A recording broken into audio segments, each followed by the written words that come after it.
So we're at the end of the year, 2024. I know, can you believe it? It's already over. So my co-host and I, my grandson, we're going to do a year-end wrap-up show with all of our highlights from the last 2 years. Couldn't think of a better way to wrap up the year, so stick with us. We'll be back in 1 minute. Maybe he will, maybe he won't. But he's welcome to stay. Hope you do stay too. We'll be right back. Real estate has created more millionaires than any other form of investing. But, how is that working out for you? Did you become a landlord and invest in rentals, expecting monthly cash flow? Only to become burned out, with all of the headaches of tenants, toilets and turnover? Are you shut out of the game by high prices and tough lending conditions? Is all of your investable capital locked up in a retirement account, and you don't know how to put it to work in real estate? Well, you've come to the right place.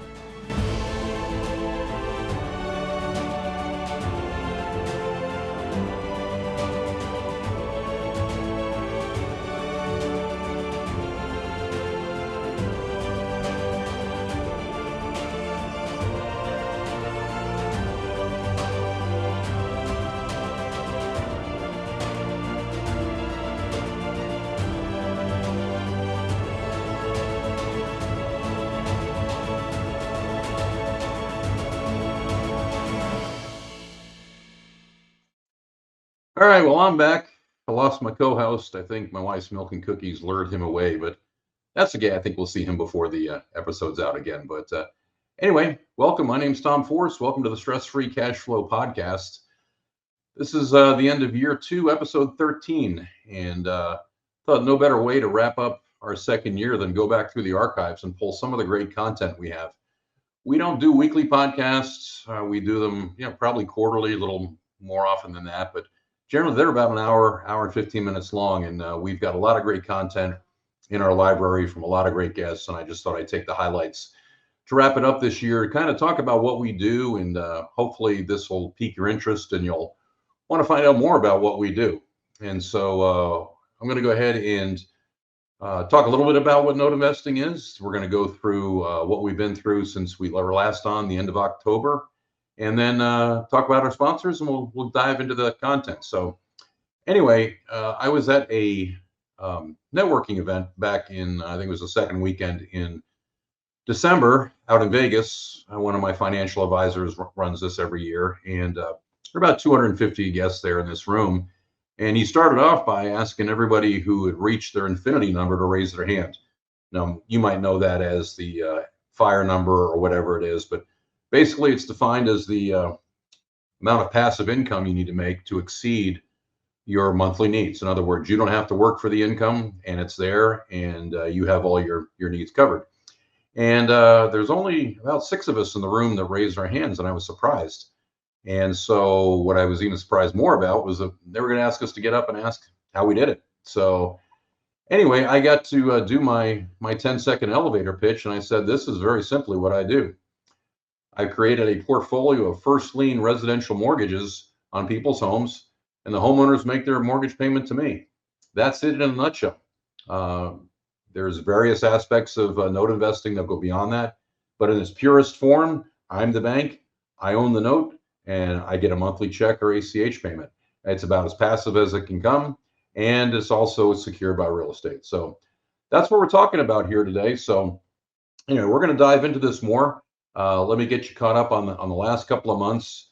Last we left you was our last episode with Homero Corona was the end of October. I pitched Note Expo 2024, and that was here in Dallas. What I didn't know at the time is I was going to be named Investor of the Year again for 2024. Those who've been with me for a while know that I won it in 2022 as well. Gave up my crown in 2023 to Brett Tanner. He's a worthy adversary. He runs the KW Wealth Mastermind, so he kind of knows what he's doing. Love Brett. He's a great guy. He's got a great YouTube channel. Please listen to subscribe to Brett's YouTube channel. A lot of good information on there. But then I won the award in 2024. We'll see what happens in 2025. I've also taped an episode of Passive Income Pilots. For those of you who don't know, I just retired about 6 months ago as an airline captain. My passive income takes more care of more than what I need for it to bring in. And so my good friend Ryan Gibson and Tate Duryea run a podcast, host a podcast geared towards pilots and side gigs, passive income, and my episode will be coming out in January, I believe. Anyway, always fun to do that. Love talking about notes, as those of you who've seen this presentation know. That's really all I love to talk about. In fact, I've also written a book about it. I finished this right after retirement. You can actually access it free. Just go to our website, noclubusa.com. Right there below the homepage fold is a way to click a link, and you can actually read an ebook copy right online. It's not anything that I'm looking to sell. You can't buy anything on my site. All I'm giving away is education. On there, you'll also see, if you go under the education tab, I'll show you that in a second. I have about an hour-long webinar updated for 2025 called It's Unleashed Cash Flow. It's an introduction to the private note business. Teach you everything I know and then some about note investing. And you can find that right there on the website. Go to the education tab, go to the on-demand webinar. We also have a lot of other things on there. I will want you to go to the free masterclass. We'll talk about that at the end of the podcast today. Do have some great sponsors. I'm going to breeze through that, and then we'll go ahead and get updated with the highlights. Dallas-Fort Worth area real estate agent. Nobody's better than my son, Danny Force. Yeah, I'm biased, but he's got the numbers to back it up. I think those are old numbers. I got to get a new slide for 2025. Buy, sell, doesn't matter. Anywhere in the Metroplex. He goes to places I don't even know exist in this area, and we've been here for 30 years. But nobody works harder, and he's got the pedigree to prove it. So Danny at DannyForce.com. My other son, Brian, runs Deep Blue Capital. It's a multifamily syndication. If you want to learn about how it all works, go to deepbluere.com. They're not pushing a bunch of investments. They do have a couple, but it's much more about education and being ready when the time comes to find the proper investment, just not the next investment. They also run a podcast called More Doors. You can find that on Spotify and elsewhere. You can also subscribe to it on their website. Brian also runs Homeward Property Management. In notes, we talk about having a note servicer. In the rental real estate, you need a property manager to get your time back. Nobody's better than Homeward, DFW. They're all over DFW. They're out in West Texas as well. So go ahead and check them out.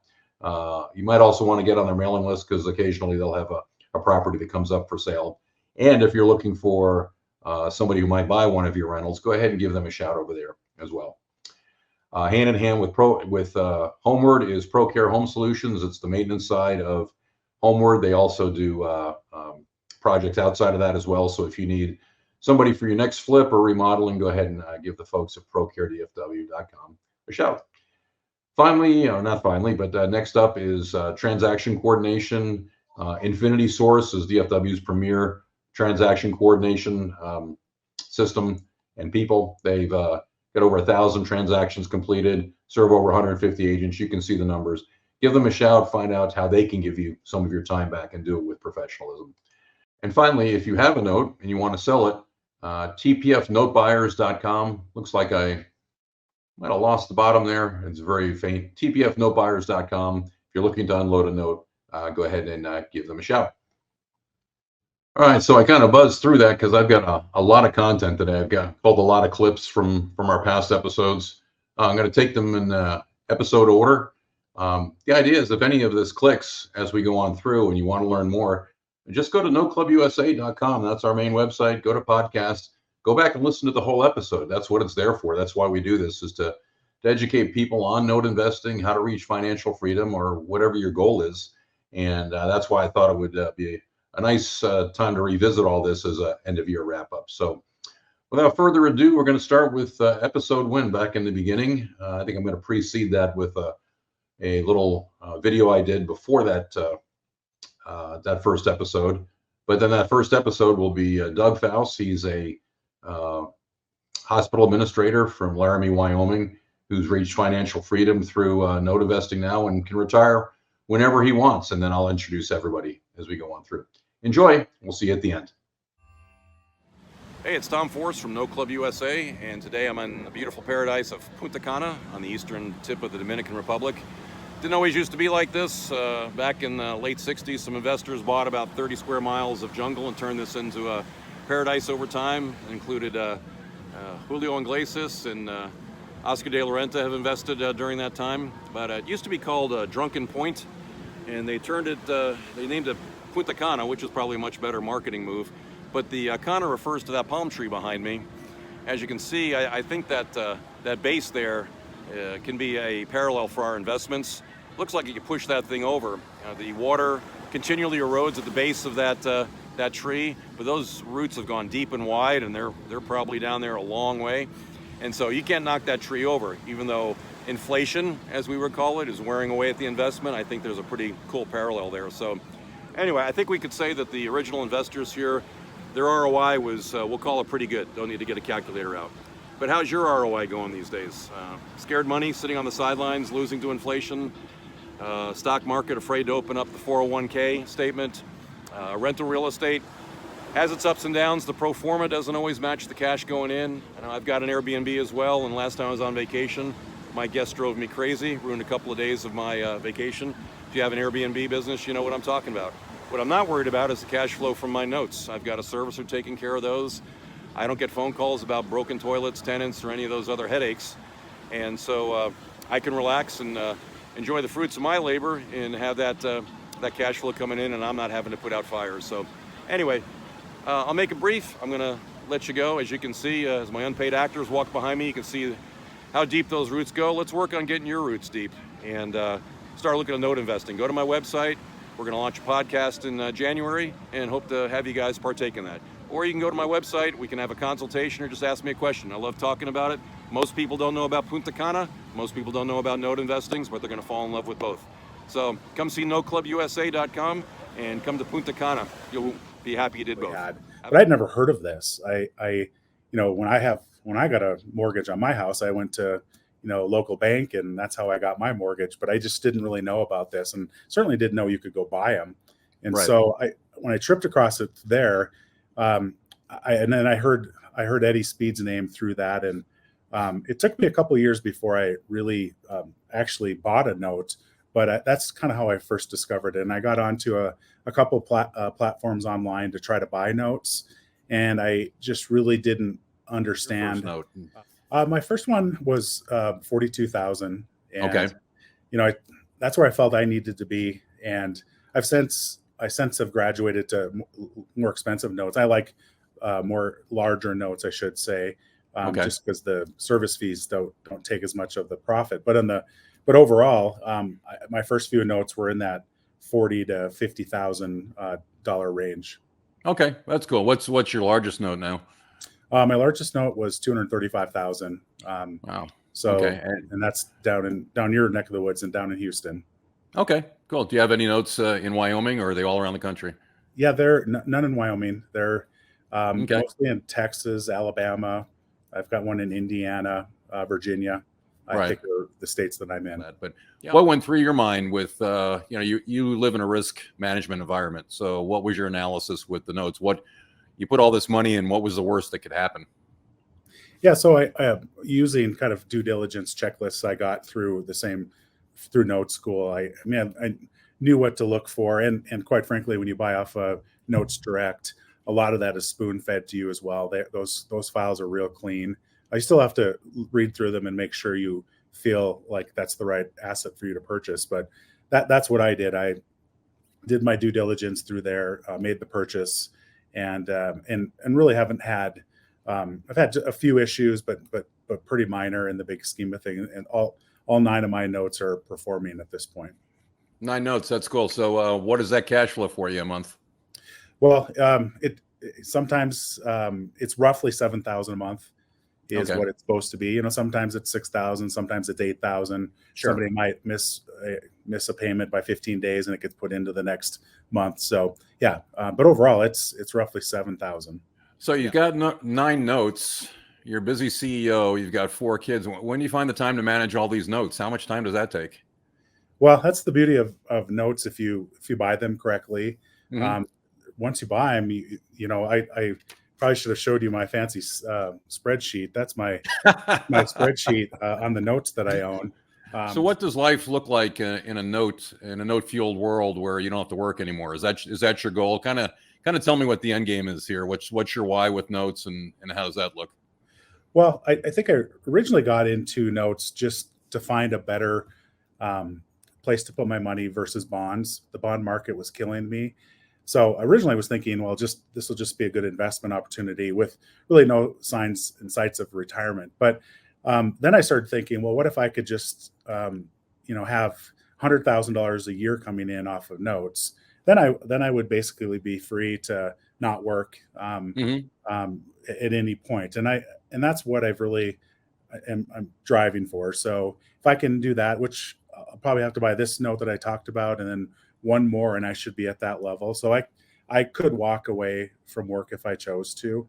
Any thoughts on notes versus the other kind of investments you could leave behind for your family? How does that kind of play in, going forward? Well, I've always been an advocate for teaching my kids on all kinds of investments, and they have an allowance every week, and 10% of it goes into long-term savings, 10% is into donations. But anyway, they own Disney stock, so we looked at our Disney stock just yesterday, and we've owned it for 10 years, and was at 95, it went up to 200, now it's down to like 110, and so you see those swings. And then just yesterday with two of my kids, I talked about the note that I'm going to buy, and my 9-year-old, he got it pretty quickly. He's like, wow, you're going to get $1,000 a month, and he thought I would only get it for the 110,000 I'm going to pay for it over roughly 10 years. And I said, no, there's interest on this, right? And I added that all up to him, and it was over 300,000 over the life of the loan, and his eyes lit up. He was pretty excited about that. So I'm really trying to use this as a teaching mechanism. Sure. Don't let my kids watch this. I've promised them I'm going to spend every penny I have, which isn't the truth. I'm sure there'll be plenty in the end when that day comes. Right. But I just want them to make it on their own and not depend on anything from their parents, just like I've never thought I would get a penny from my parents as well. That's awesome. Buying notes it takes a little bit of learning, but in the end, it is such a great investment for a return that for me has been very consistent, and it is very hands-free once you do the due diligence. And that's why I've been attracted to it. And you just don't see the swings. I see a check for, close to 7,000 every month. And my stocks weren't doing that. I didn't have dividends that did that. And the ups and downs and the sweat from worrying if a presidential election is going to change things, I just don't worry about that anymore.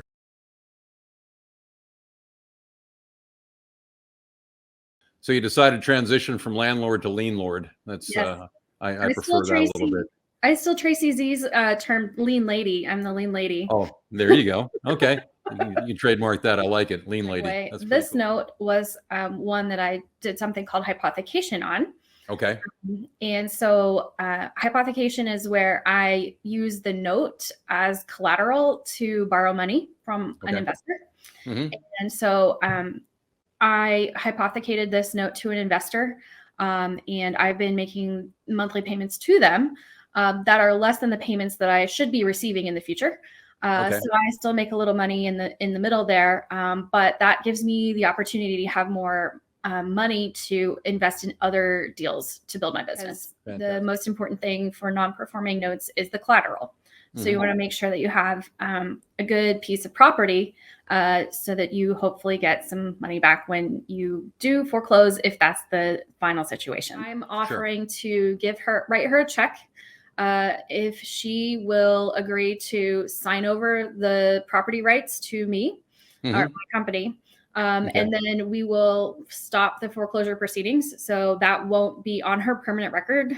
And that won't cause her issues down the road potentially. And then I just end up with the property faster than I probably would have if it had gone all the way to the sheriff's sale. Right. All right. So let's say you do get the cash for keys. Would you mind sharing kind of what your ballpark numbers are on this, what you put in, what you spent, and what you might get for the property? And then what are you going to do with it afterwards?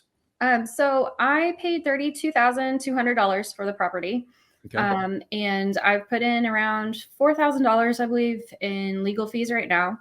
And so her legal balance is around $48,000. And I think that the property fixed up is worth around $80,000 to $90,000. So if you were to foreclose and take it back and take it to auction, you'd be entitled to that 48,000. Is that correct? Mm-hmm. Okay. Mm-hmm. So she gives you the keys, then you just own it and you get to go ahead and do with it what you like, correct? So you basically have the full value of the property. Yes, sir. My friends in the area have said that this is a really good market for seller finance. So it would be another opportunity to help someone else out by offering financing to them that they might not be qualified for through the banking system right now. On this, I could talk with you all day about this, but we do need to kind of wind it down and let people go. So tell me what your goals are going forward with your business, and how can people reach you? What are you looking to do forward? You want to partner with folks? Give us all your contact info, and we'll go ahead and wrap this episode up. Sure. So moving forward for my business, I'm hoping to grow it enough that the income from selling notes or helping other people invest in notes is going to replace my day job. So I can be a work from home person, go on vacation. On my vision board, I have a National Geographic private jet vacation. Tell us about that. How does that work? So National Geographic has their own private jets. They're like 737s that they've refitted to have no more than 30 people going on vacation at a time for 2-3 week vacations. Private chef, private doctor. They have anthropologists and all these experts come to the plane and teach you about the places that you're going to be visiting, and be your tour guide. So it sounds. I'm working for the wrong employer. If you're flying 737s, I need to look into that. Yeah, you need your own private pilot. Put in a good word for me when you're doing that. Okay, well, I wonder if that sounds great. That's a great goal. That's awesome. But that's my big vision in the future. And my husband's like, oh, so we're gonna do these like every couple of years, and I'm like, sure. The price tag's pretty up there. Yeah, he's gonna need to start fixing some roofs and stuff too to move that forward. Yes. Yeah. I met Jason. Jason's a great guy, and he supports you 100% in this, right? He does. What did he think when you first started out? I mean, was he on board, or a little trepidation? No, he's definitely on board with it. Yeah. With the way that the real estate prices are right now, he feels that if he can't find good deals with cash flow for his rental properties, he might as well just pay for paper cash flow through notes. So he's definitely supportive, and he's interested. He's my assistant in the in the business. And he might see that the time he spends managing in rentals is far more than the time you spend managing your notes, especially the performing ones. Yeah. And we actually did take his least favorite rental, and we did seller finance that property recently. So he's excited to receive those monthly payments of cash flow that are 10x what his rental cash flow would have been. Fantastic. Good deal. So how can people reach you? What how can we help you get you with partners and investors, things like that? How can people reach out to you? What are you looking for? What can we do to help? Well, I'm definitely looking to help busy professionals build their investment diversity through real estate notes.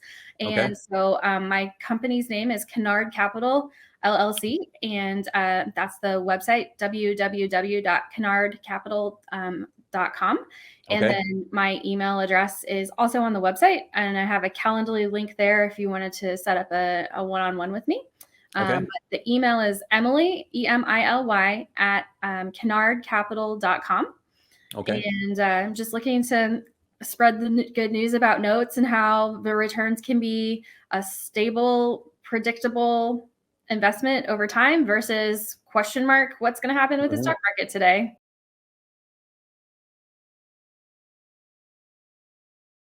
So there's custodians like ours all across the US. Some specialize in cryptocurrency. Some specialize in those public or private style stocks. Some specialize in small business. Some specialize in gold and silver. You can actually use your retirement account for anything except life insurance and what the IRS considers collectibles, because the value of a collectible is kind of, it's tougher to value. Absolutely. So I break it down to 3 different categories. And I always say there's 7 real accounts that can be self-directed. And the first one is a personal account. So if I say this, I'm saying you as an individual can set up these accounts. And that would be a traditional IRA or a Roth IRA. Both of these accounts, they're tied to the individual. And a lot of you out there might already have a traditional IRA indirectly and not know it. Because this is what your 401k will turn into. This is what your 403b, your TRS, TSP, whatever it is that you have. They all turn into a traditional IRA eventually. I like these accounts only because most of the time that's where you have the majority of your capital. These accounts, though, they do have a downside, meaning they grow tax deferred. Right. I say it this way because as we do investments and they grow, you're deferring taxes until a later date. So and the reason for that is that when the money that goes in there wasn't taxed to begin with, right? Correct. So you put the money in there, either you get a tax deduction or the money just wasn't taxed because it was pulled out of your paycheck prior. So this is good and bad. The IRS is thinking about this as, hey, you put $10,000 in today, we're not going to tax you on that 10 grand, but it will grow to 100,000 and we'll tax you on the 100. Right. So they know a lot of people today, they want the, I need it now. I need that. I want something today mentality. So that's what they're leveraging with a traditional IRA. Okay. However, the Roth IRA is the exact opposite. And if you really look into it and you're willing to give up that tax deduction, use a Roth. The reason why is today, same example, the IRS will tax you on the 10 grand. We're going to use the Roth IRA. It works the exact same way investment wise, but instead of tax deferred, it's technically tax free.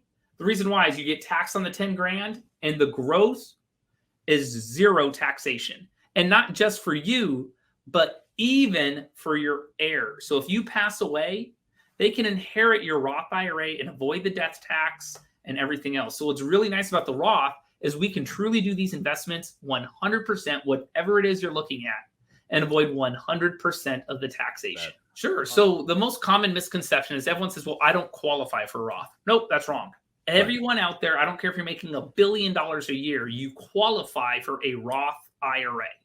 What you may not qualify for is to make a direct contribution. Right. So if you make more, and it's not very much, like if you're married, it's like 220 grand a year, 250 grand a year, something like that, which in today's day and age is surprisingly not that much anymore. Right. You know, so if you make too much money to contribute to a Roth, you have to take some extra steps. All it means is you make the contribution to a traditional IRA, and then we do a Roth conversion. Now, a lot of CPAs, they'll say, hey, you don't want to do that or you can't do that. And this is because a lot of CPAs charge you per tax form you fill out. If you're going to do this movement, right, you have to fill out what we call an 8606 tax form. Okay. Which says, hey, I made a contribution to a traditional, but I didn't take a tax deduction because I'm converting it to a Roth. Right. Well, CPA says, I don't want to fill out that form, so you just can't do it. So I think too often than not, people are confused. They think I don't qualify for a Roth IRA. Tell everybody about the HSA. How's that work and the triple play of tax savings on that one? Sure. So if you're out there and you qualify for an HSA, which means you have to have a high deductible health plan in place, right? But when I say that term, don't think of the deductible dollar figure. Every either company or every insurance company can change what that high deductible means. So just you always have to ask, hey, do I have a high deductible health plan with an HSA? As long as they say yes, you can set up these HSA accounts. Now, what this means is every time you make a contribution, you get a tax deduction today.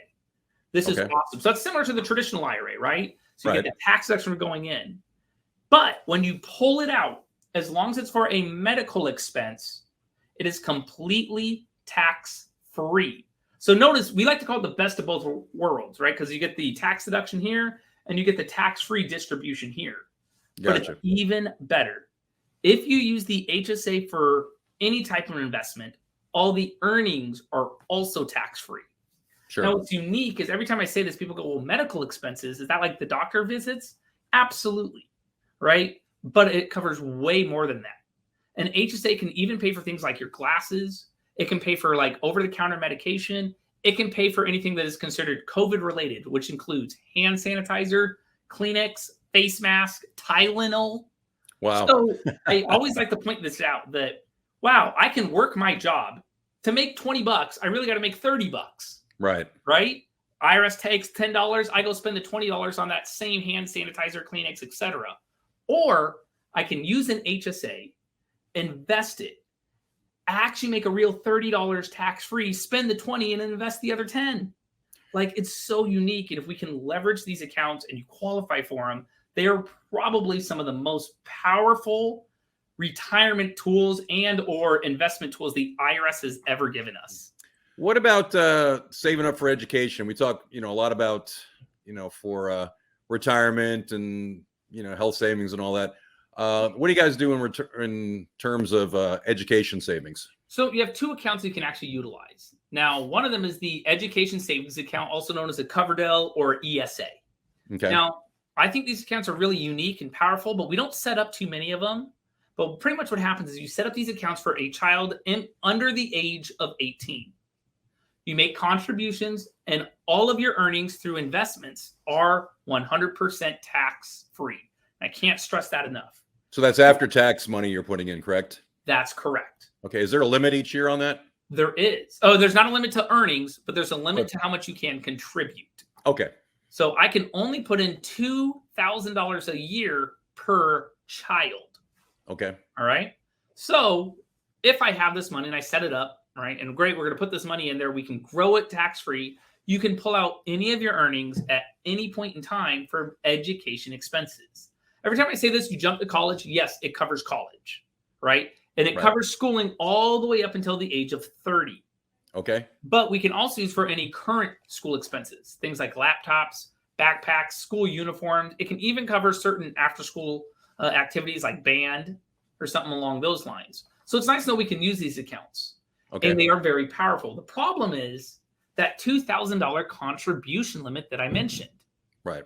Right. Think about you as an individual. If I put $2,000 in, I'm going to let you know it's tough to do some investments with a $2,000 limit, you know?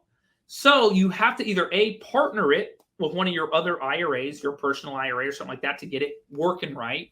Mm-hmm. Or B, we use the other account that I mentioned, which, believe it or not, is the Roth IRA. Okay. The minute your child is born, you can set them up a Roth IRA. Huh. Okay. I didn't know that, right? You just have to pay them, right? They have to have earned income.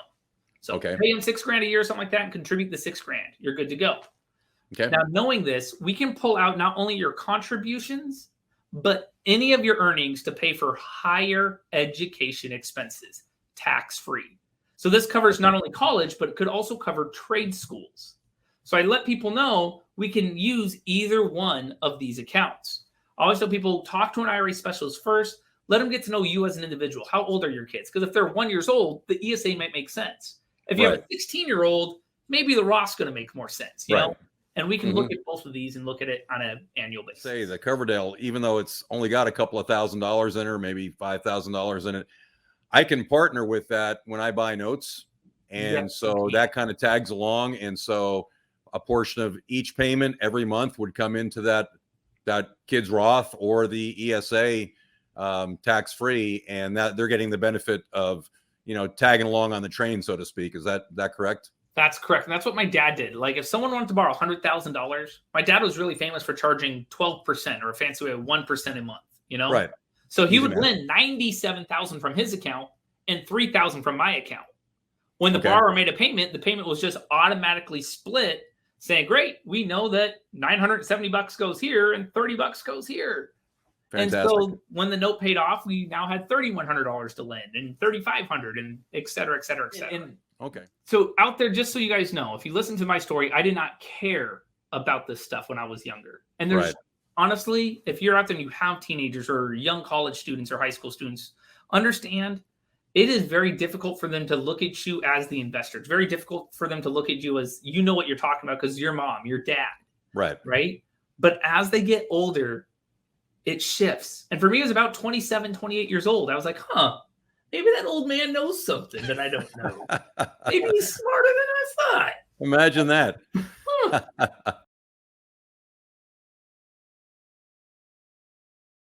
And I discovered notes in it was about 1990, and never looked back. I mean, yes, we still do, some rehabs and some wholesales and, things like that. But it changed my whole perspective to know that you could be the bank, right? You could, you didn't have to deal with everything that went along with owning the property, whether it's landlording or whatever it is you want to do. And so it's been an amazing ride over the years, and been able to accumulate, many different notes and so on in the portfolio. And so that's been great. Great place to, and we're seeing more and more and more realtors that are coming into into note school for training, simply because they want to learn something else to do that, that has to do with more of the paper, not the property. Right. And then the other part of that is like you said, it's the creative financing part of that. So this is a scalable business where you can make way more than full-time income on a real part-time basis. And that's what's attractive. And, when you're dealing with the paper, you're not dealing with the property, right? You're the lender, basically, right? Mm-hmm. Or you are the lender, not basically. That's just what you are. Right. When my toilet backs up, I don't call Wells Fargo about a land note I bought in North Carolina at a discount. And I remember that. $32,000 loan. I bought it for 27 and change, and it closed 6 weeks later. The guy sold it, and I made $4,500 in 6 weeks. You can't, you can do some stuff like that in real estate, but it just, there's no stress with that.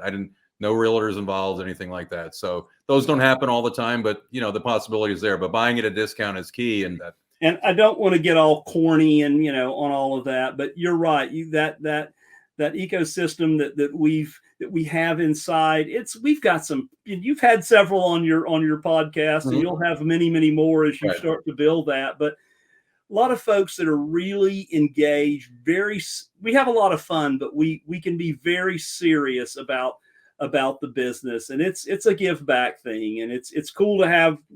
You may find a deal in Oklahoma City, or you may find a deal in Birmingham or Tampa or Okeechobee, right? Very well could.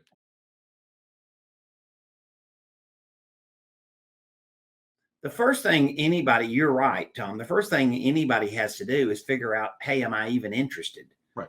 And how involved would I have to be? And what does that look like? And so the first thing would be just to come to a master class. We do charge for this class, but obviously our relationship with you, we're making it available to your. I agree. And then what kind of stuff do you cover in the master class? Well, we take these different types of notes. We talk about buying a note, and how what do you evaluate, and what do you look at? What's an asset actually look like? Right. Then we lay out the numbers. We do a pretty clear job of letting people see how it works.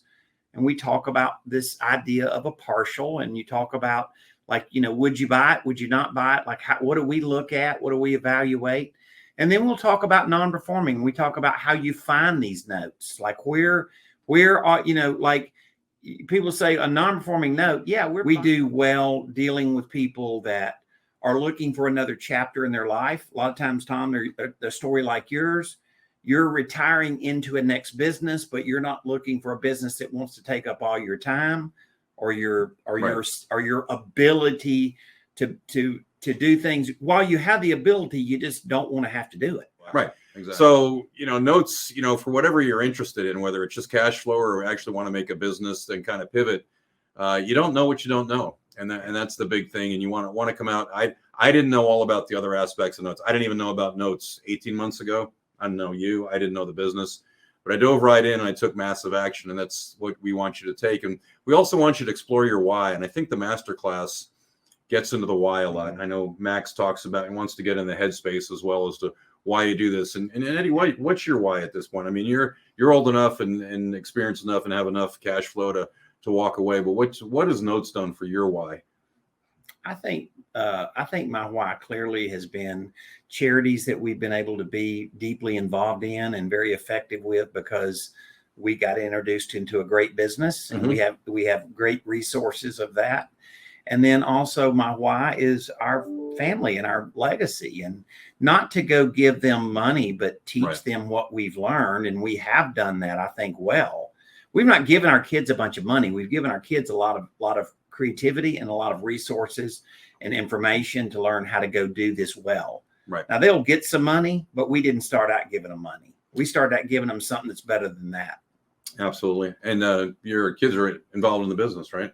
All three of them. Right. Yep. Things. We always want to know when somebody shows up at Note School, we're like, what is it that you're trying to solve? We love listening to understanding what you can solve and saying, whether we can help you or not. Right. And we've gotten really, really good at that. So show up with expectations if you come to the master class. I'll encourage you. This is why I said you can listen to a recording, but you won't get the same effect. Exactly. Turn your phone off. Turn all the other distractions off. We're going to spend a couple of hours with you. We're going to lean in. We're going to give you enough solid information in a couple of hours. I think you'll get a sense of whether you like this to consider moving forward. And I think in this period of time, if you're able to focus, you're going to be amazed at the journey, I think. If you're a real estate agent out there watching this, just know that, when I first started teaching this stuff to the real estate agents and my son runs a fairly large team over in North Dallas. Nobody had ever heard of this before. I went through just the performing notes side. Nobody had heard of it. In fact, one of the gals got up and said, I'm kind of angry. And I said, why? She goes, well, I've been investing in real estate for 20 years and I never heard about this stuff. And honestly, I could relate with what she said because, I consider myself a pretty savvy investor. I've been involved in residential assisted living. I've done land development. I know you guys are really big in land, and I've done that.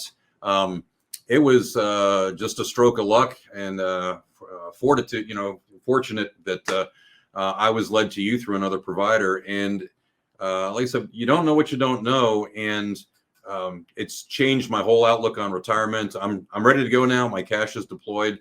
But I've kind of found this to be my calling. And so that's why I enjoy meeting with Eddie and spreading the word. And he's been gracious enough to give us some free seats at the master class. So I'm trying to pay it forward now. And like Eddie said, just attend and be part of, what's going on. Just open up your mind and see what's out there, because we don't know what your why is. My why is pretty clear. And I've accomplished, everything I wanted to do in short order. And now my horizons have expanded. So we'd like to, provide that opportunity to you as well, whether you're a real estate agent, burnout landlord, I know so many wholesalers out there, they're all one-trick ponies. If you only got one bullet in your gun, or if your real estate agent only knows how to call expireds, and if you don't get the listing, it's all over, then you're at a disadvantage to the folks who are coming to Note School and are learning these advanced strategies that Eddie puts together. And you can join an ecosphere where we help. We talk with, we have a call 3 times a week. We talk with folks around the country. We bring deals in. You're not alone. That's kind of a corny saying out there. You're in business for yourself, but not by yourself.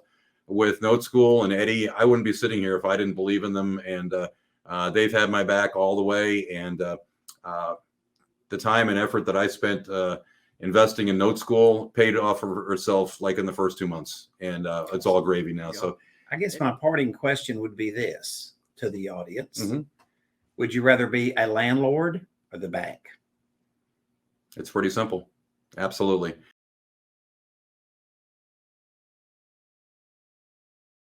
For the neophyte, for folks who are new to this business, what is servicing and why is it so important in your eyes? Well, really, the answer is kind of twofold. One of my answers is always, most of my clients do not do this for a living. Most of my clients buy notes on the side. They have a real job. They have families. They have things that take up their time. And Allied's role is to be that office that you're not staffing. Right. And to do the day-to-day things, because buying notes is great. Administering notes, not so great. I do it, but it ain't awesome. That's right. Their prior year history, whether it was 2 months or 12 months. Okay. So this year we sent everybody their 2022 history, which shows the detail of all the transactions so that the borrower at the end of every year has that in their hand. Of course, they can download it from our portal at any time, but this is one we know we've sent them. We send them their new coupon book. We send them our fee schedule, and it's a little laminated card that tells them how to reach us, where to send their insurance, what holidays we're closed, what our general fees are, things like that. That goes in there as well. So we try to do a whole communication.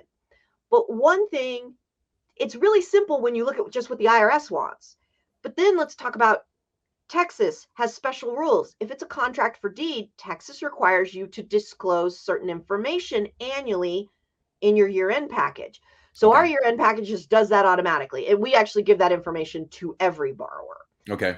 But those are the types of little nitpicky regulations that Texas can really bite you in the butt if you're not complying, as in they can say, well, you did it intentionally and we're going to unwind this contract and they get the property and you don't get anything. You know? Gotcha. So you don't want to mess that up.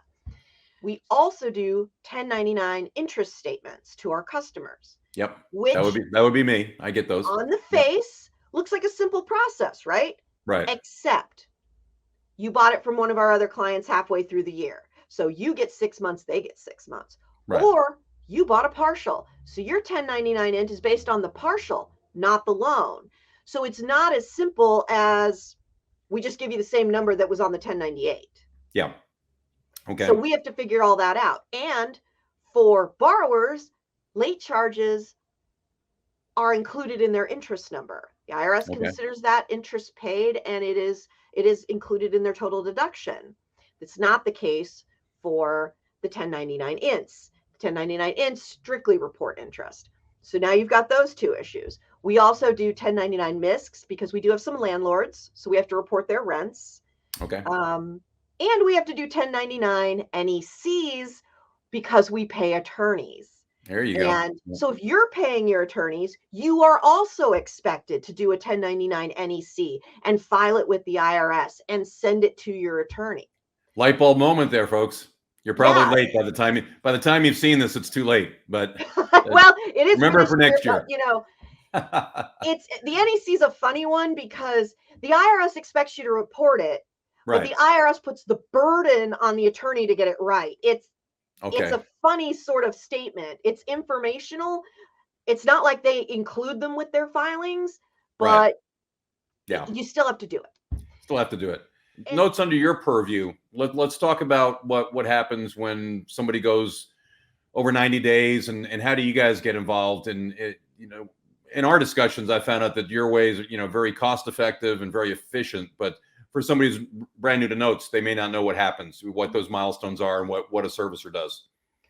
So we actually start performing collection outreach generally because we are so small.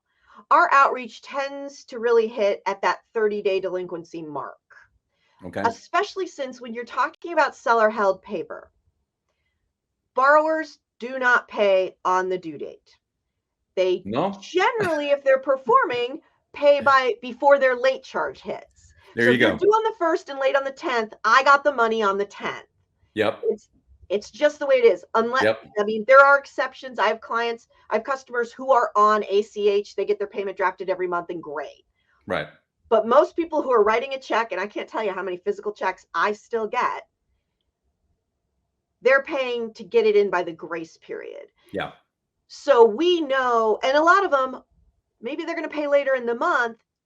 Maybe they're on Social Security and they get paid on the 3rd Wednesday of every month. Doesn't Right. matter when their grace period is. They may include the late charge. They'll just send the check when they send it. So Yep. we found that calls between the grace period and 30 days, it's probably not worth it for most of our customers. So No. we start our outreach pretty much at that 30-day mark. That's when we're Okay. going to start making calls. So what would a call like that be? Just a call to say, hey, you forgot? We call it's generally it's more like a courtesy call initially, especially if it's a borrower who's been performing reasonably. Right. Give them a call and say, hey, we noticed you didn't make your March payment. It's April 10th. Did you want to make that now over the phone, or what's going on? What's your plan? And either they'll be like, oh my gosh, I forgot about that. I'm so glad you called. Let me make that payment right now. Or they'll Yeah. be like, oh, I just put that check in the mail. Of course. Wow, okay, great. What are the odds? That's fantastic. But it could be a deeper issue. I lost my job. My son had to go into the hospital. My car broke down. It's going to be that kind of thing. And then we start Right. talking to them about options. Can you do maybe a payment in a quarter for the next 4 months, or a payment in a half? Can we get you on making a half a payment every 2 weeks? What works with your pay? What works with getting you current? How can we make this work? Right. And so generally, if they will respond to us, we can come up with some sort of plan, get some sort of promise out of them, and then follow up on that promise if it's not capped. Okay. because they can set a payment over the phone for any date in the future. So if we're talking to them today and they're like, I'm not going to have another paycheck until like 21st. We're like, okay, well, we can set that up to come out on the 21st when your paycheck goes in. And they're like, oh, great. And so there we go. And now we can say to the client too, there's a payment scheduled for the 21st. Perfect. So that's going to come in. Right. So those are the kinds. It's a very open dialogue, non-accusatory sort of conversation. Just, hey, did you forget what happened? Just following up. Once we get and to if I might interject here, Yeah. I might interject here for the new folks, keep in mind that she's doing this on our behalf. We're out living life, working our W-2 job or whatever we're doing, and so we're not taking these calls. We're not having to call people, chase them down, and deal with the excuses or anything else. This is what the servicer is doing for us. You know, and a lot of times we don't even know what's going on. So they're doing it for us. So anyway, I just want to hit on that important point for the new folks. Absolutely. 45 days delinquency is a benchmark. If there's a federal notice that goes out at 45 days of delinquency, if the notice has not been sent in the past 180 days, it's a really strange calculation. So if a loan's been current and hits 45 days for the first time, there's a notice that goes out that says, hey, you're 45 days delinquent. Here's your last 6 months of transactions. What's going on? You don't want to go into foreclosure, so you need to do something. Right. Usually the borrower only sees the word foreclosure and they call me, why are you foreclosing on me? And we have to explain the nature of the letter. Right. But once that letter's been sent, it can't be sent again for another 180 days on a new 45-day default. So it's kind of a weird little letter. But the most a borrower can get is twice a year. Okay. But those letters go out once a week. We drop all of our 45-day letters, send them all out. Those are very effective. They're kind of a scarier letter. They definitely have the word foreclosure. They talk about seeking options and opening up that loss mitigation dialogue. Right. Once you've hit about 60 days, at this point, if we're not getting a response to outreach, if we can't reach them by phone, we'll send a letter and say, hey, we've been trying to reach you about these. Now you're 2 payments down. You know, give us a call. Let us know what you're doing. Some people just go in the portal, make the payments, which is great for everybody. Yeah. If we don't get anything around the 60-day mark, that's about when we're going to start going back to the client. We're going to say, do you want to consider a notice of demand? Notice of demand is basically in most states and under most documents, it's a 30-day notice to cure. They have 30 days to bring the loan 100% current.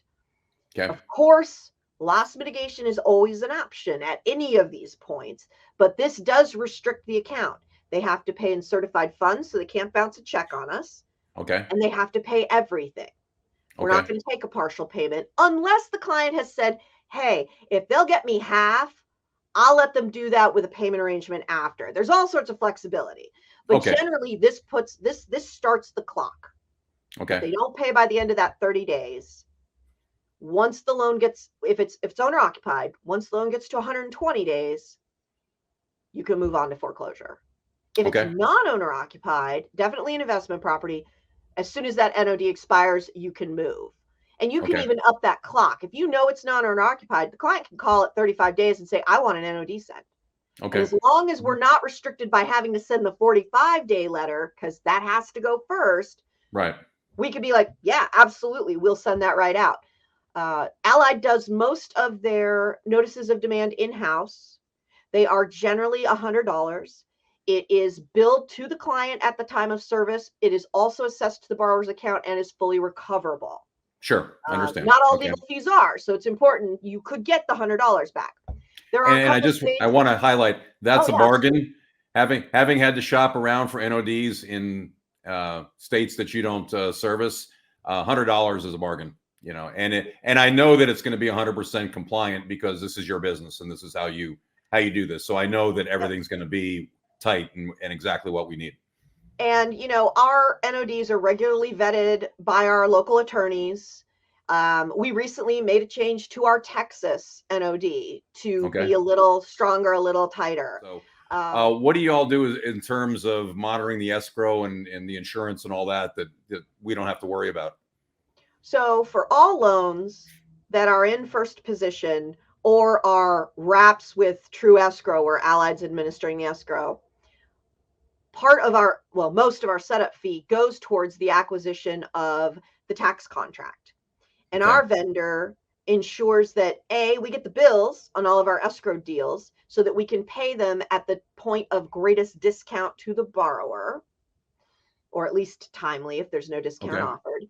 And then for our non-escrowed loans, we receive all the notices of delinquency. So when a jurisdiction releases their delinquency information to our vendor sends us a report. We start getting out those delinquency notices. If it's critical delinquency, if we're looking at a potential tax sale, if they're already a full year delinquent, we generally don't get too excited about a single installment. We worry more about once they're a full tax cycle delinquent. Then we're going to start bringing the client in and say, how do you want to move forward with this? Do you Right. want to pay the taxes? And then we'll add it back and accrue any interest that you may be due for the payment of those.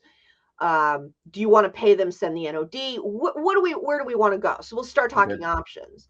Okay. But mostly we just send the delinquency notices and eventually our non-escrow borrowers pay. So many of them, again, tax refund season, this is when they pay their taxes every year. Sure. And we Sure. know that's what they're going to do. Mhm. So sometimes we won't get terribly excited about a delinquency because we'll look and we'll see, oh, well, this happened every year. And every year they pay it and they send us a receipt in February, March when they got their return. Okay. But definitely we monitor that. Insurance, the same thing. We have a vendor. All first place liens are covered under our blanket policy. If the borrower fails to provide acceptable proof of insurance, and acceptable means they have to list Allied as the loss payee. It has to be in an amount equal to the replacement value or the unpaid principal balance, whichever is less. Okay. Or mobile homes are a special thing. They can be a lot lower just because mobile homes have a lot less value. But as long as they provide that acceptable proof of insurance, everything's great. And we just monitor to make sure that they don't have any lapses or an actual termination of the policy. Okay. If they do, our vendor sends the required federal notices because there's a letter cycle that must occur before any premiums can be assessed under federal law. And then they start hitting us. We get the bill for the premium and we'll hit the borrower's escrow account, or we'll be accruing the fees as those premiums increase. And we constantly talk to borrowers about how lender-placed insurance is not the right answer for them. It's cheap, but it doesn't cover much. The deductible is high. It doesn't Really protect trying them. to educate them. Yeah. It doesn't protect their personal interests. It's protecting me as the lender. It really doesn't. In the short run, there are some things that it will cover and great. And worst case, and we see this unfortunately quite a bit, if there's a total loss, it'll pay off their loan. Mm-hmm. But you've lost all your belongings, all your equity, everything, and there's no coverage for that. Right. So I've seen folks talk about the pitfalls of self-servicing in terms of, having your name and address out there, your phone number on deeds, and borrowers contacting the lender directly and all that, maybe even showing up at your door. What can you recommend, or what's your best practice as far as having contact information out there? How does Allied protect me from people kind of contacting me because they're behind and they have bad intentions, let's say? So technically under federal law, there is a letter that has to go out when you buy a note. The old seller has to send a letter that gives your name and address and phone number. Because of that and a variety of other issues, I recommend that every single investor in this type of cash flow, don't buy in your personal name. Have an LLC. I know it's annoying to pay for it every year, but it's worth it. Have your LLC in place. Use a PO box or a mailboxes, etc. address. Okay. Have a separate.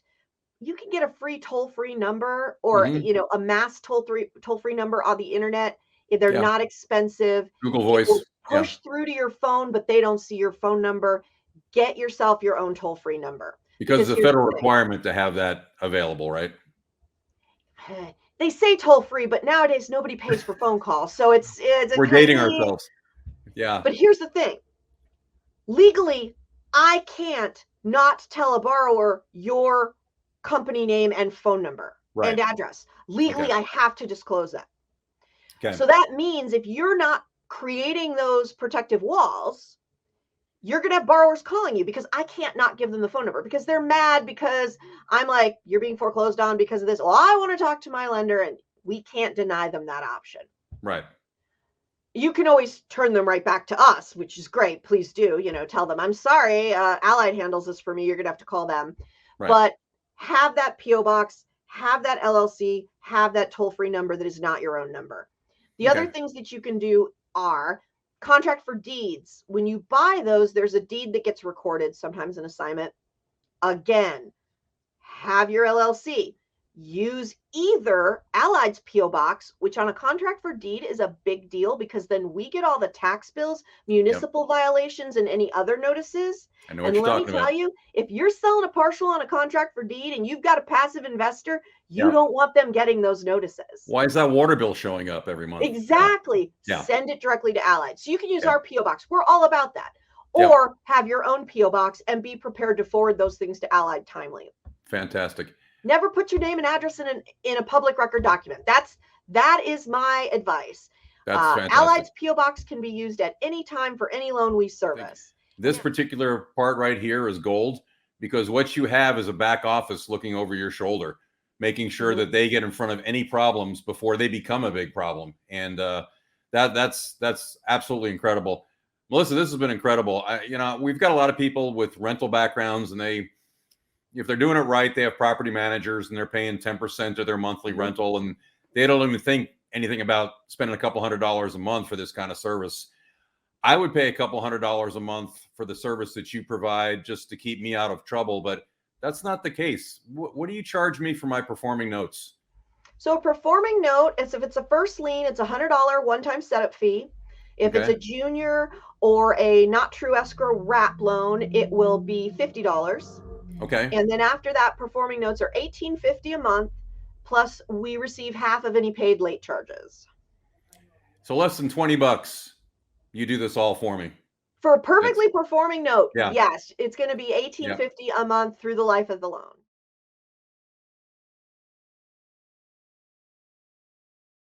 Well, here's what you could do. You could buy a 20-year note, Brian. You could turn around and take one of your clients that you ever have any friends or family or people that that you go to church with or school, with their parents and all that stuff, the parent of the kids, and they're all saying, hey, Brian, when you get in one of those deals and you need a partner, let me know. Have you ever been solicited about that? Oh, yeah. As a realtor, we call it our database. It's kind of the lifeblood of our business. All right. So you call one of those people and you turn around and you take a self-directed retirement account and you fund $100,000 and you buy that 20-year note. And let's just say for easy conversation purposes, you're going to get $1,000 a month. Mm-hmm. Okay. You turn around and sell 10 years of that note. Okay. And you sell that for, let's just say, in the high 90s. You paid $100. Mm-hmm. You sell the first 10 years for, call it $98,000. Okay. You've recouped $98,000 of your $100,000 investment. How much money do you have invested to own the back half of that note? So $2,000 for the last 10 years? $2,000 gets you 10, and this is called a partial, and this is a technique that we've really perfected. And people say, that's magic math. And I'm like, no, it's just math you didn't know. It is magic if you don't know it. Okay, we got to drill down deeper on this. This is okay. Like I'm 5 again. Okay. So you're selling the first 10 years. Yeah. So what does my cash flow position look like for the first 10 years? Do I get any? You sold it. Okay, so I sold it. So that's a wealth growing strategy. That's not a cash flow strategy. Right. So you may not do that on every deal you buy, but let me tell you something. You got those kids, take a Coverdell educational account and do that strategy and take one note that would pay for 2 years of your kid's college. Right. No kidding. Mm-hmm. Really? And so if you diversify, right? You can diversify and you can mix your bag a little bit between present cash flow and future cash flow. And I'm sure this where the financial modeling aspect comes in. You could essentially predict your wealth building strategy up front for the next 20 years. Well, and Brian, to tie it to the example you're showing before about rentals and how, I got to hang out for that appreciation. Okay. So what if you could just take $2,000 and say, hey, I'll put in $2,000 now, and then 20 years from now, I'll sell that rental house for $100,000. Right. That's basically because you've kept the back end. Right. So your back end has value. Right. But it's an incredible leverage technique. Yeah.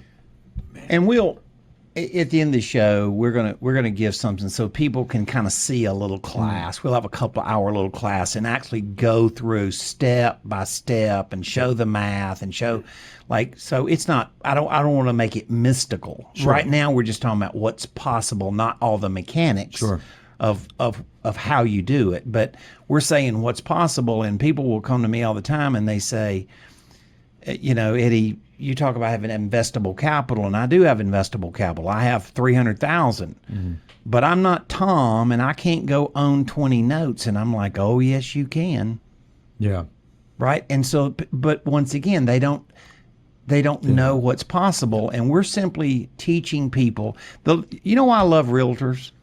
Because realtors are problem solvers. They're fun to teach because they're problem solvers, and they're not scared of real estate. Right. They already know the collateral. And I've said this. I've spoken a lot over many years, right? And I've said this from audiences from Miami to Seattle and everywhere in between. And that is, would you rather be a landlord or the bank?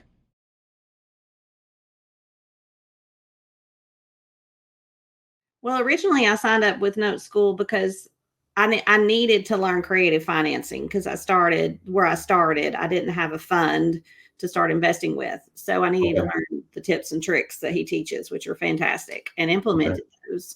And then now that I have built up a rental portfolio, I'm switching to buying notes instead of houses because it intrigues me that I can be the lien lord and not the landlord. So when something goes wrong with the house, nobody is calling me. If an HVAC unit goes out, I don't have to spend $7,000 to replace it. If somebody's shower is cold that morning, they're not going to call and tell me about it. And then I have to get a plumber in there. So I could go on. And when you're a single woman, it's a great way to go. Absolutely. But you don't have the help to go and fix something. If it needs, or if a tree falls, you're not going to go out there with a chainsaw and clean that up. No. Absolutely. I encourage people to take action, and you're going to make mistakes. I could sit here and talk to you about the mistakes I've made too. So I don't want it to sound like, oh, it was so easy peasy. It was not. And I've made some really big and expensive mistakes. You're going to pay for your education one way or the other. You jumped right in, and that's the big thing. And that's probably what you encourage people to do. Absolutely. I encourage people to take action, and you're going to make mistakes. I could sit here and talk to you about the mistakes I've made too. So I don't want it to sound like, oh, it was so easy peasy. It was not. And I've made some really big and expensive mistakes. You're going to pay for your education one way or the other. Absolutely. So mistakes are what create experience, Can you kind of point to an aha moment or something that clicked with you guys when it came to what Brett was talking about with notes? Was there something that appealed to you? You said, yeah, we got to look into this a little bit more. Oh, 100%. And you know what it was? It was kind of a two-phase deal. First of all, in multifamily real estate, the past couple years have been extremely interesting from the perspective of interest rates, property taxes, insurance, various other, profit and loss line items. To just give you an example, 2 years ago, we were buying insurance for $300-400 per unit per year. And that figure on our renewals this past year was north of $1,000 per unit. And, the hurricanes, the freeze, everything's catching up with the insurance industry. But what that equates to is essentially, I can't charge the apartment resident an extra $600 a month in 1 year. So that just equates to the tightening of yields going to the investor. That's precisely what that means. And so for Emily and I, multifamily real estate at this stage is our full-time job. It's how we make a living. It's how we put food on the table. And we saw our cash flows decline. I mean, we're substantially, right? If I had, let's say I had 8 real estate investments in multifamily, and each one was putting off maybe anywhere from 10 to 12% annualized cash flow. Well, that number for 4 of the properties or 5 of the properties was 0. And for the remaining properties was like 2 to 3%. Yeah. I think as we pivoted into notes, and specifically working with Note School, really it solved in the immediate, it solved an issue, right? Mm-hmm. It basically said, hey, you could take these remaining funds that you've got from a couple property sales, and instead of, stashing that away in some equity investment or, a piece of real estate, you could actually make a significant amount of cash flow. And that was the introduction when we heard Brett and Eddie speak. And so that's where the light bulb went off, and we said, oh, wow. So, I was making this much per month. Now it's this, but it could, expand again based on this investment vehicle. Mm-hmm. So that was just extremely eye-opening. And I'd say that probably the second phase of that evolution was when we actually got into it and started making these investments. One thing became very clear to me. When I make real estate investments, I don't care if it's single family, I don't care what it is. There's always a period of time where you've put the investment in the oven to bake, and you're kind of watching it and seeing how it's going, right? But you're not necessarily making any money off of it yet. And for multifamily, that's been really the name of the game the last couple of years. Like, hey, I'm going to give you $100,000, and based on the projections, the economy, I think that'll turn into 150, maybe 200 in 3 to 5 years. But with notes, what was very amazing, again, it's the second evolution after getting into it, is you get darn near half your principal investment back in just a number of years. And it's like, okay, well, now I can actually go do something else with that money. Whereas the real estate investments I've made, granted, I'm sure they're all going to work out, but I haven't seen, in some of those projects, I haven't seen a dime yet. And it's been a couple of years. Notes are extremely passive. I mean, to your point, obviously the upfront work's important, and it's worth the time and effort to put that in to make sure what you're buying is you're getting, your money's worth. But after it's cash flowing, I mean, it's very passive. I think now our big thing is, hey, if it's part of your portfolio, it doesn't have to be 100%, but it should be a part of it. And that's really when people ask me about notes, and usually they phrase it like this: what do you think about notes? I say, well, you know what? For us, it came at the right time. And for you, investor, or for, it may not be 100% of your portfolio, but it should be a part of it. It should be a percentage of it based on what I've experienced. Well, when we got into this note business, we read a book by George Antone called The Banker's Code.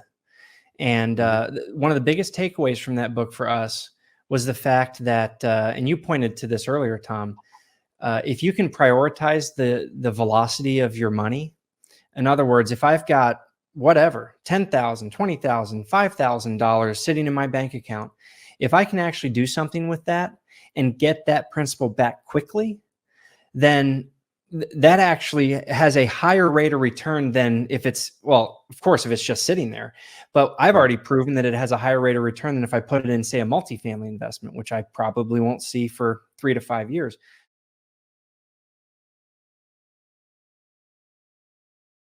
So, well, Tom, and I think what you're saying is that we help people, is that, when a borrower goes into default or starts, slowing their pays or whatever, we don't foreclose right away. We do payment options, payment arrangements with them. We're working to help them to stay in their home, because that's really the end goal, is that they get to stay in their home. But if they don't, we can modify the loan. We can do a forbearance and put what they owe on the back end of the loan. So there's so many ways that we can help people stay in their homes, and that is a good thing. But if it has to go to default, then again, we have that safety net till we're still going to profit on that property.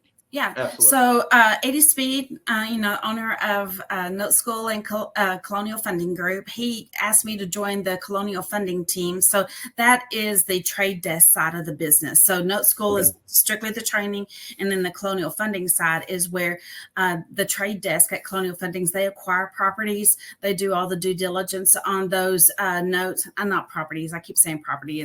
They acquire those notes, and then they do all the due diligence on those. And then once it gets through that due diligence portion, then I'm able to sell it to the Note School students. So that gives students access to quality assets. They've already been through the due diligence process. They're pulling broker price opinions so we can determine what the value is. They're pulling the title reports on all of those, so we can make sure that everything is clear. If there's any underlying liens or mortgages on any of those are all cleared off. Taxes are all brought current. So that way we're presenting quality assets to the students to buy, whether they're buying for their own portfolios or, they're brokering those notes to their private investors. So that's what I do is I help match those notes that are available to sell to the students. Yeah. So I think for me, Tom, is kind of like what you mentioned early on. I wish I'd known this 15 years ago, about notes. Like I say, I dabbled in the rentals. I dabbled in doing the wholesaling business and fix and flips. And here I was working a 60-hour-a-week job trying to do all of that. When I found notes and how easy it was, I could probably have built a much bigger retirement had I been investing in notes because of the returns on those notes. Nearly every one of my notes, except for maybe one or two, they're all double-digit returns consistently. And I didn't have that when I was just staying within the stock market.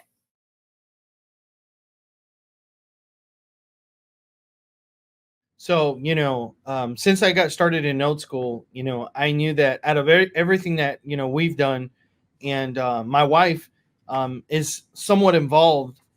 She's seen the journey of obviously door knocking, wholesaling, fix and flips, rentals, and then notes.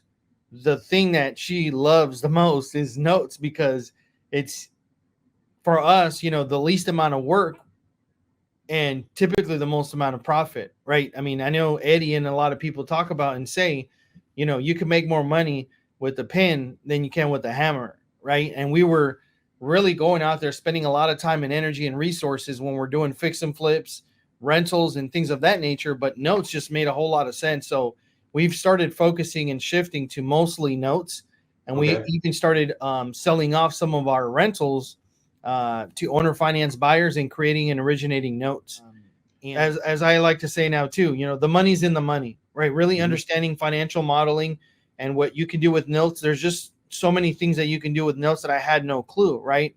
Right. I didn't know that you can get a loan against a note, and come to find out, a lot of banks do it, right? Right. A lot of hard money lenders do it, right? They'll lend you, the money, and then they'll take that note as collateral, and to get 60-70% against that note or whatever the case may be, is that you want to get to the point to where money's working for you, right?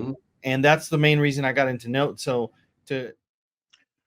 Well, I know that ran kind of long. That's our longest episode ever, but I'm not going to shortcut all the content just to meet some time frame. If you're like me, you'll listen to podcasts while you're exercising or whatever, and put it on pause when you're done and pick up where you left off. But hopefully you caught a theme there, and it's all about putting money to work for you in the most headache-free manner. You heard Adam Roberts talk about prioritizing the velocity of money. He's an experienced multifamily and single-family investor, and it's all about cash flow and return for him and Homero, and great insights from Eddie and a whole host of others.